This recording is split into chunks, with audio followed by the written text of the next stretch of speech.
In our latest installment of our Where You Live series, we're going to head to 96825. You know it as Hawaii Kai. Today it boasts a six-figure median income and the state's highest per capita education. But it also has a deep history. More and more people are trying to preserve. Here's KITV4's Kenny Choi with Where You Live, Hawaii Kai.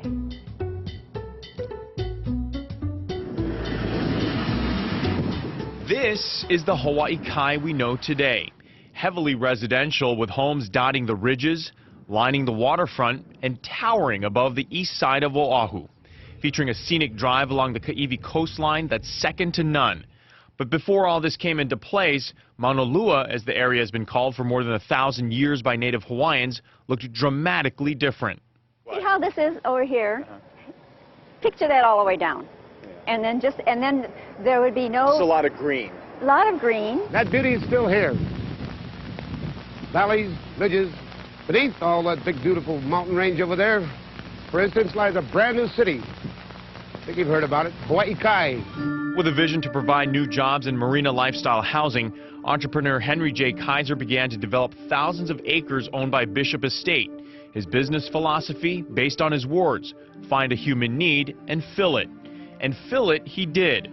First dredging a 523-acre fish pond called Kuapa in the 1960s, taking out the mud and silt, the result of hundreds of years of erosion from the Ko'olau Mountains, and turning it into prime real estate.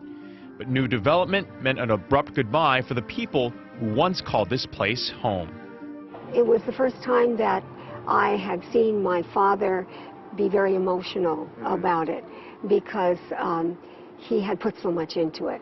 Malia and her sister Jeannie's father built their home by purchasing the skeleton of an old army barrack for just $100 in the 1940s. 7612. 7612 Kalaniana Ole That's Highway. right. Here we are. This is where we are. Right here. This is where your dad built the house. That's exactly right. And where I grew up and life was good. As a local Haole who was born and raised here, I have a real affinity for the land and the people and the local people who have lost their land.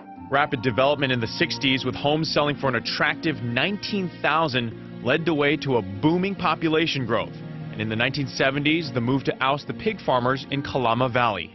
The beginning of the Hawaiian movement, the Hawaiian Renaissance, started when George Santos, the pig farmer in Kalama Valley, said, "No, I'm not moving. Bring in your bulldozers, Bishop Estate.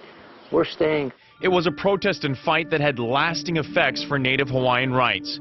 Still, families continued to move in, and today more than 30,000 residents call Hawaii Kai home.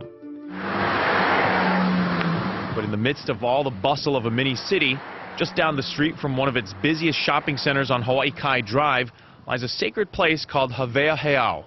As we're standing here, you have to remember that people have been on this spot for 1,000 years, if not longer. As you look at the heiau, you actually see buildings behind it. And this is an example of you can have development and a cultural site in the same area, sharing that same space and both learning from each other. Every second Saturday of the month, neighborhood volunteers gather to care for the Aina. This part of the heiau was once covered with kiawe and just covered in dirt and muck. And what the community has done is we've cleared it out, and what's done is it's revealed these beautiful walls that are part of the Havea Heiau complex. Preservation is part of Hawaii Kai, from Sandy Beach, where no hotels can be built, to Hanauma Bay, the nature preserve that draws 3 million visitors a year. Visitors are welcomed, but urged to protect the resources. There was an imbalance in Hawaii Kai for a long time, and I think it's coming into balance, and you can actually feel the shift in our community, and that's something I think is really special. And that shift and desire to keep part of Mauna Lua in its original state is also shared by farmers tucked away in the back of Kamilo Nui Valley. It's so beautiful back here. It's so quiet, serene. Since the late 60s, Ni'i Nursery has had to relocate 3 times, farther and farther back into this valley. Its lease with Kamehameha Schools is up in 2025 with no promise of renewal. It's crazy. I mean, the way they developed it, you know.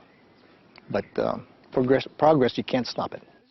They may not be able to stop it completely, but they're trying to hold on for as long as they can.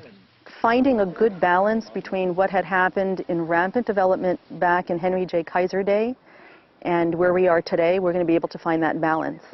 Kenny Choi, KITV4 News.